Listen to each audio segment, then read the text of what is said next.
And we should be live. Just move the mic closer. Oh, we should be live. We should be live. I don't know if we are. That's why I'm starting it a little bit early. Cool. And I couldn't find the Facebook page of Miracle Mindset with MarBeth. Nothing comes up. Well, you'll see if you type it in, MarBeth Dunn comes up. Yes, MarBeth Dunn comes up. Yes, that's the right one. That's the one. That's the one. Okay. I can see it now. We should be live now. Is that where you say, hello, my beautiful friends. I love you. There we are. I really love you. Okay. Just in case we're live. We are. We should be. I'll just refresh the page. Charlotte, are you there? I sent her. Oh, no, we are live. All right. I refreshed the page. We are live. We are live. Yay. Well, I am so excited tonight. Well, this is actually morning for Serenity. She's in Australia. 9 a.m. And it's 7 p.m. Eastern. I'm MarBeth Dunn. I am so thrilled to invite you to a conversation of peace with Serenity Ravenwolf, who is the Chief Love Officer at the Lead with Love movement. She's a beacon of love in a tumultuous world. She supports heart-centered change makers and way showers and helps them embrace their unique contributions so they can fulfill their missions to bring forth prosperous and harmonious peace on earth. Not a bad mission. I think that's pretty cool. It's a little big, but you know. Your uniqueness is your perfection and your gift to the world. Very true. Serenity is the recipient of the 2017 Global Influencer and Heart and Spirit Awards from the Evolutionary Business Council. He is a best-selling co-author, results coach, mentor, and Imagineering expert. And Serenity has created the Soul Sync process, a conversational energy resolution tool that leaves you and the participants feeling deeply loved and serene. Hence your name. Good morning to you. Good evening to everyone else over Good here morning. in the Western Hemisphere.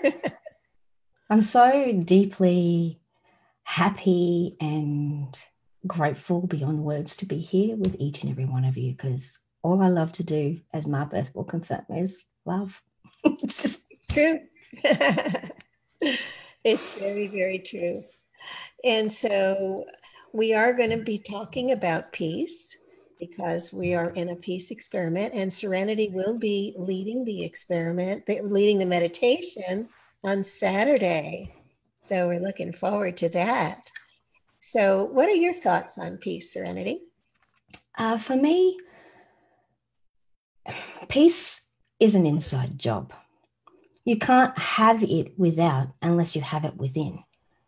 Hence, a beacon of love in a tumultuous world, while that includes what I am, it also includes what each and every one of you are, is to become that for yourself, that divinely loving presence.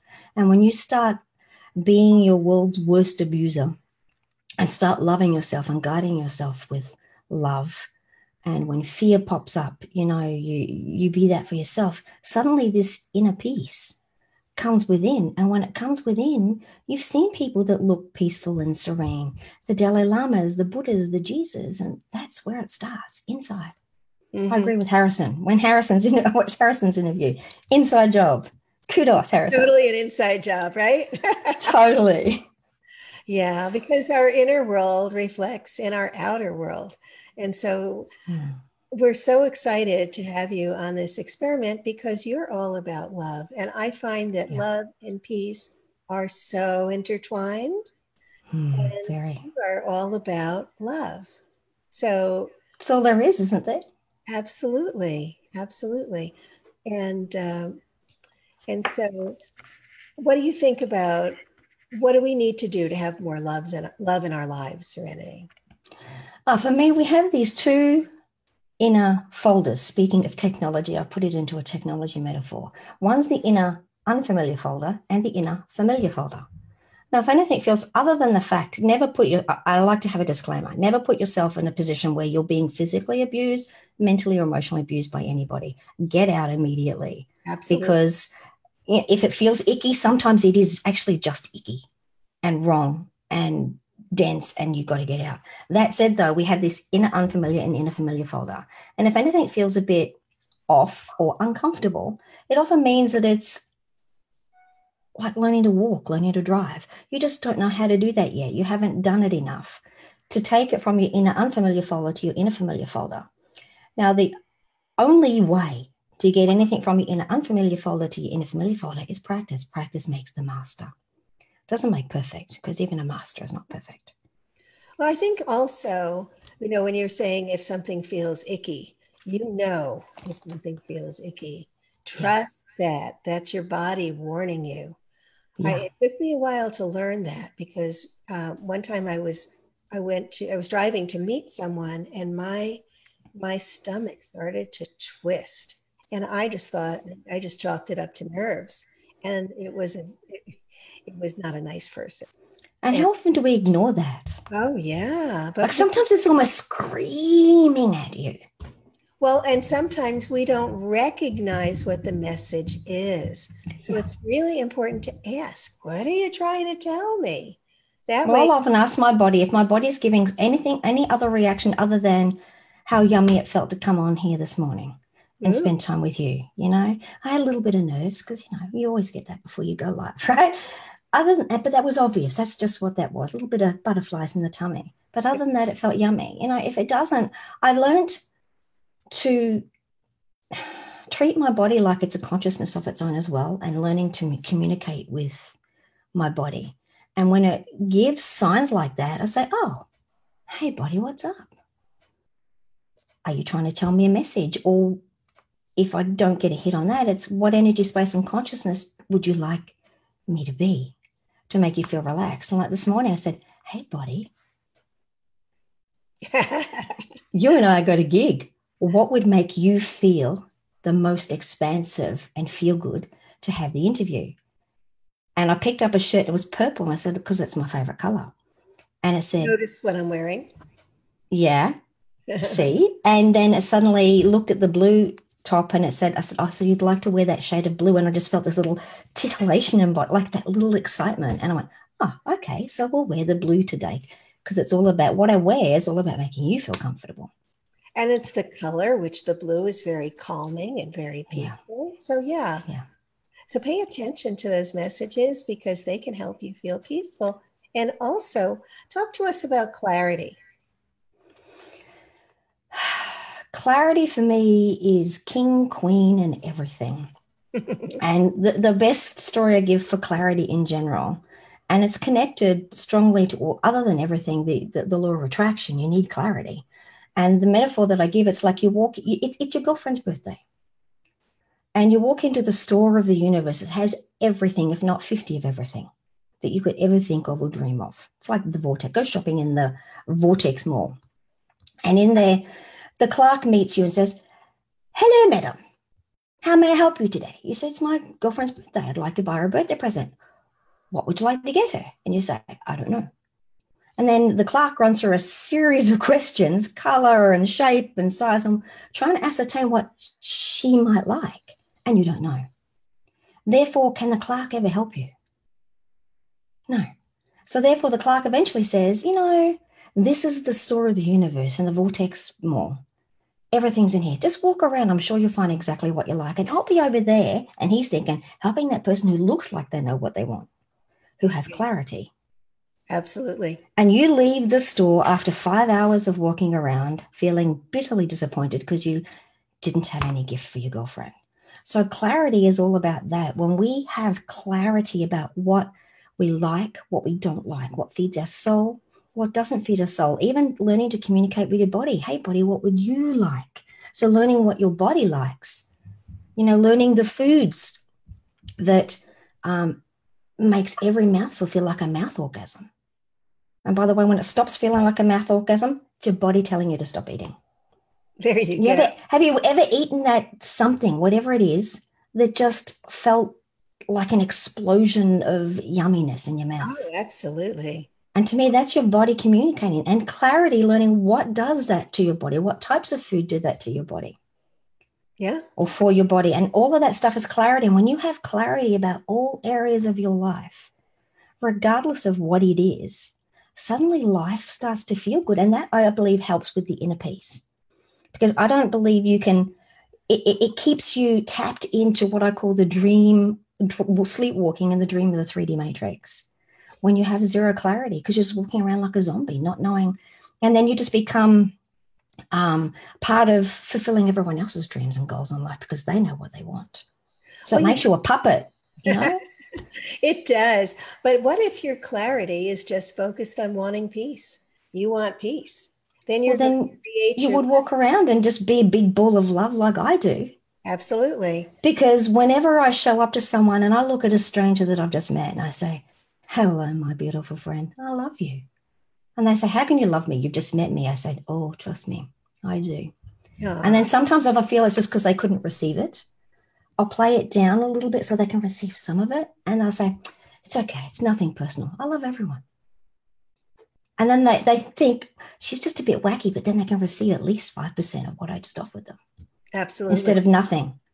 So sometimes playing it down a little bit is good. And that's got nothing to do with me. They're just showing me in that moment where they're at in their evolution.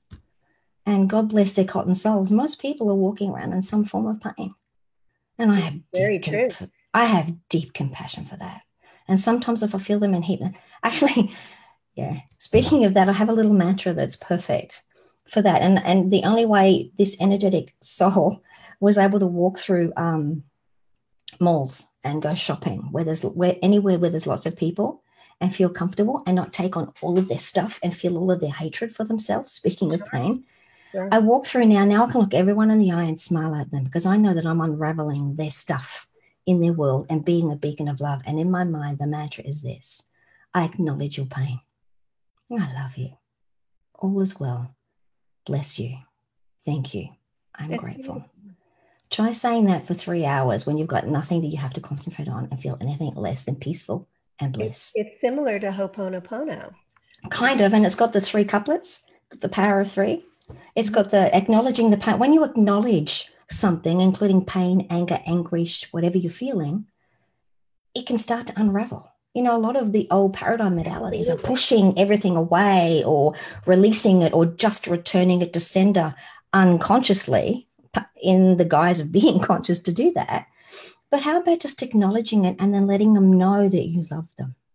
Oh, absolutely. And when I acknowledge the pain and then say, I love you, I'm loving the person and I'm telling the pain, I love you. And when it feels acknowledged and loved, it starts to unravel and now it can return to the great central sun. Absolutely. I know when I work with people that I encourage them to feel what's going on. So often we disconnect from our feelings. We're up in our heads. We're just totally disconnected from the body. And you're just not aware of what you're really feeling. And so you can't release it. All of those feelings need to be acknowledged, which is really what you're saying. Yeah. And what I often say is like when anger pops up or fear is the greatest one for all of us, you know, and regardless of how expansive or how successful we seem, we experience it. We're having a human suit experience. Maybe it pops up less often, but when it pops up, and sometimes I put my hands on my heart, sometimes I don't, as long as my intention is there. And I say, hey, little one, what's up? Sit down. Are you feeling sad or angry? I name what it feels like, which is clarity again on acknowledging the emotion. Hey, honey, you're feeling a bit fearful today. That's okay. Sit down. Take your shoes off. Would you like me to make you a hot chocolate? Did you bring your bag? Would you like to stay for a week? When it feels that it's welcome in your life, and then you're speaking to it and showing up as that divinely loving presence, which is really just the greater part of you, the higher octave of you, your higher self, if you want to give it the woo-woo word. When it feels that, it just totally dissolves and it feels safe and loved. And that's like creating this sacred space to allow you to be your own like divinely loving parent. Presence, absolutely. Guide in your life. And until we all become our own beacon of love in a tumultuous world. It's a beautiful thing. And love is the greatest healer. And when we become that, the ripples of that from radiating from, like, you cannot, Lisa Nichols, I watched a video the other day, she talked to, and I always say, you cannot love others until your inner cup of love is overflowing. And she talks, you only love and give from your source and never from your cup. Therefore, you cannot love and give until your cup is overflowing and the saucer is full. Absolutely. But what I actually heard you say was to give from source. Yeah, absolutely. Your saucer. So, which I thought, yeah, that's beautiful. Absolutely. Because we are one with source when we're in our elevated state.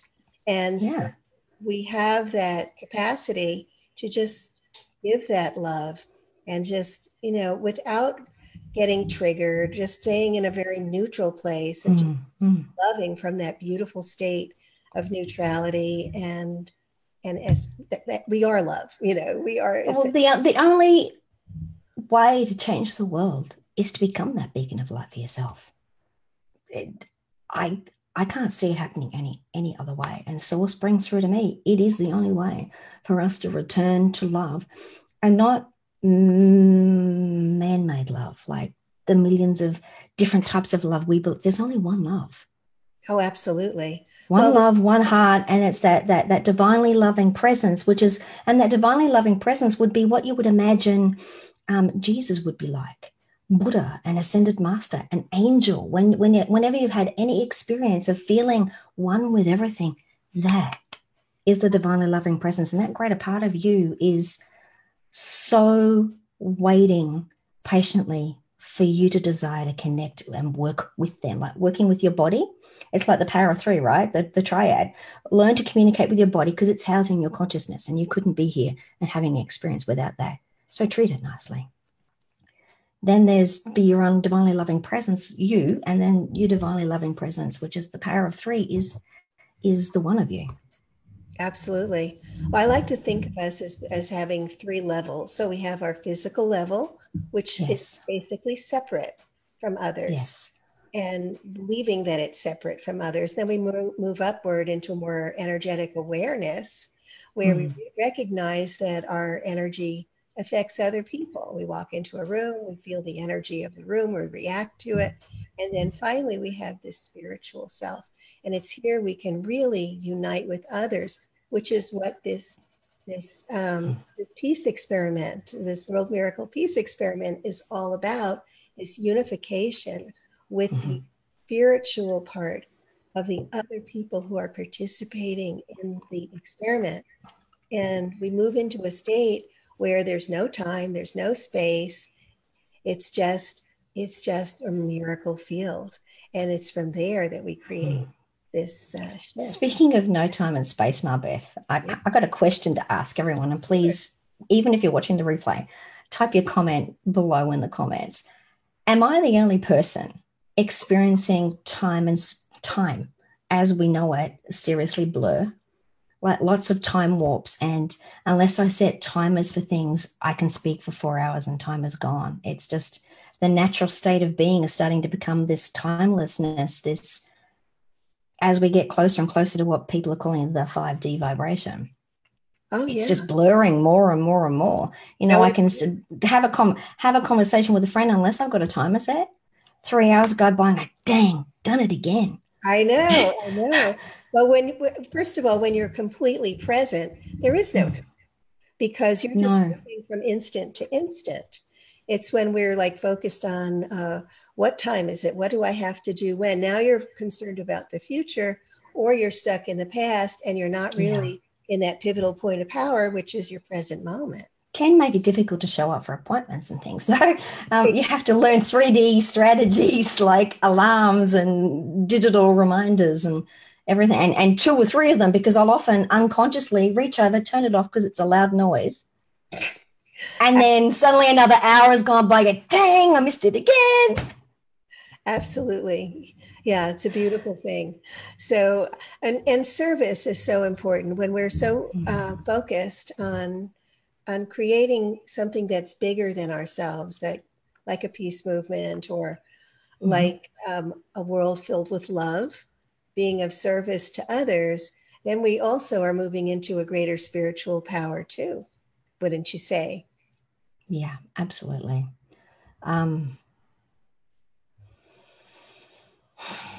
Somebody told me that you like to lie on the earth and you meditate Oh, afternoon. yes. I've been hearing it for years. And we're back to earlier part of our conversation talking about listening to where to go, what to do, should I show up there, should I not, communicating with your body. The last one and the hardest one for us to grasp is the whisper, which is your actual intuition, your actual higher self. So learning that whisper that's between the gaps. And like when you ask someone a question, sometimes you know the answer even before they finish speaking. Yes. That's the intuition.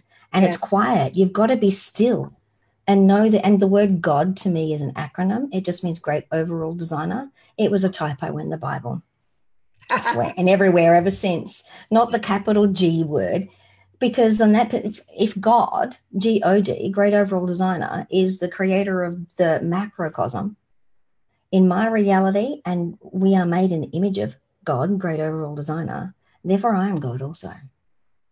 And my microcosm universe is my reality, which makes us a group of co-creator gods, great overall designers, with clarity, with the peace experiment all coming together. And I must admit, I'm loving watching the numbers grow in the group. It just means more people to play with and create peace, and coming together. It's like the ripples of that. And it's like trees and stuff, peace trees. We're a group of peace trees. By the way, that's a precursor for my meditation. We're a group of trees coming together to unite, to create a miracle peace tree together of peace on earth for everyone. Oh, isn't that beautiful? And it's an inside job. It's definitely an inside job. However, as we wish everyone else in this group, as we wish everybody love and peace and joy, we're blessing them. These are all spiritual components that come back to us. This is the level where giving and receiving are the same. The more we give, the more love we share, the more comes back to you. And I believe that's philosophy too. Pretty much. Well, I have one simple philosophy, and back to that one, that is totally enacting the universal law of cause and effect. Of course. Harrison could talk about that forever.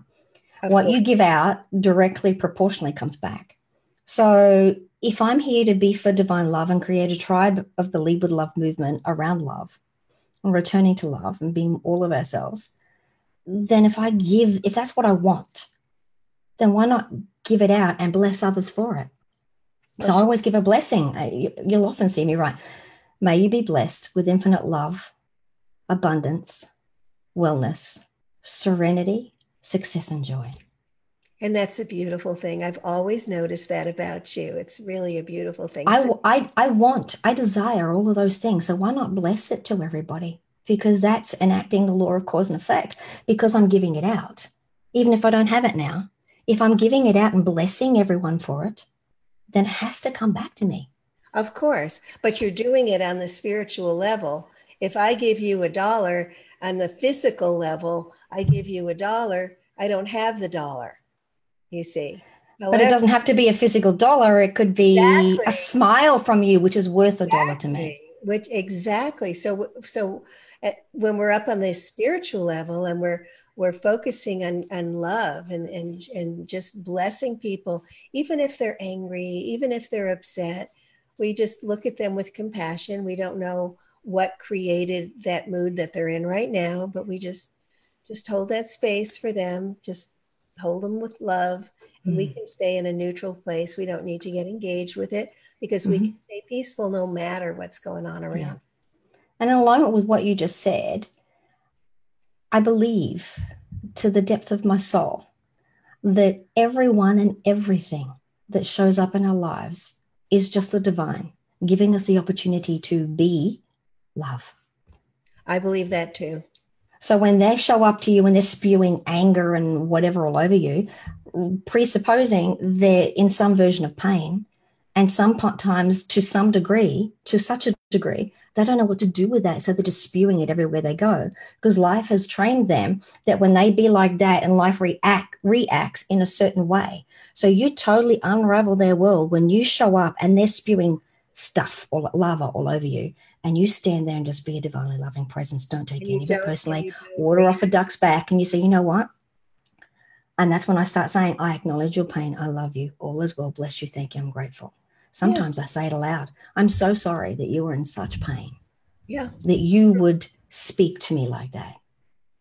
And I understand that life usually and others usually react to you in a certain way when you show up like that. So I'm here to let you know, I love you. I really love you. And I refuse to do that. Is there some way I may be of service to you now?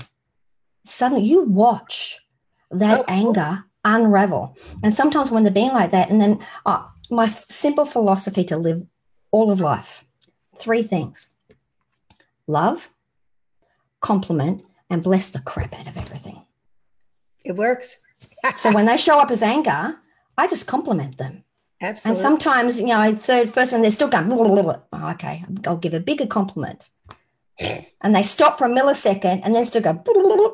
You go, okay, 3rd time always. So you give them a huge, insane, grandiose, like along the lines of, you know what? Out of all the lords in all the universes, all the lifetimes I've ever met, you are the lordiest lord of them all. Pattern interrupt.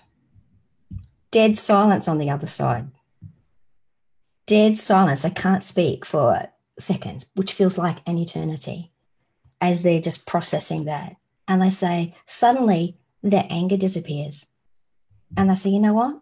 I like you. I said, that makes 2 of us kind of like you too. Good. Yeah, it's a beautiful thing. Love is a beautiful thing. And can dissolve everything. Well, that's why I'm so honored that you're going to be leading a meditation on Saturday. Very happy that you're joining us. And I wanted everyone to get to know you and see who Serenity really is. So they're going to look forward to joining us on Saturday and hopefully tomorrow I'll be leading the meditation tomorrow and Sunday and Monday and Tuesday. Swami Tirtha will be back. And yay, I love Swami. And then on Wednesday, we're going on schedule now. These conversations of peace will be on Wednesdays and Saturdays at 10 a.m. Eastern. And on Wednesday, we'll have a conversation with G.P. Walsh. And he is just an amazing meditation expert and teacher and author, the irreverent sage. You're going to love him. And so that's some preview. So stay with the experiment. We are keeping track of our stats, and we should have some new stats very soon. See how we're affecting the Middle East. So do you have any last words of wisdom you'd like to share with us, Serenity? The only words of wisdom that I ever really, really have is, I love you. I really love you. And please, if ever you feel anything other than your divinely loving presence, I invite you to see yourself through my eyes. And what I see and feel is that you are divinely radiant, beautiful, magnificent. You are an angel and an ascended master wrapped up in one package. And to be kind and loving and caring to yourself. And I love you. I really do. That's so Thank you for having me. Oh, sweetie, thank you. It was really lovely. Looking forward to your meditation on Saturday. I created something very special. I know you did. I'm very excited. If you have not yet joined the World Miracle Peace Experiment, join us, worldpeaceexperiment.com. 7 minutes a day for global peace. Everybody's got 7 minutes a day. I love you all, and I will see you tomorrow at noon Eastern.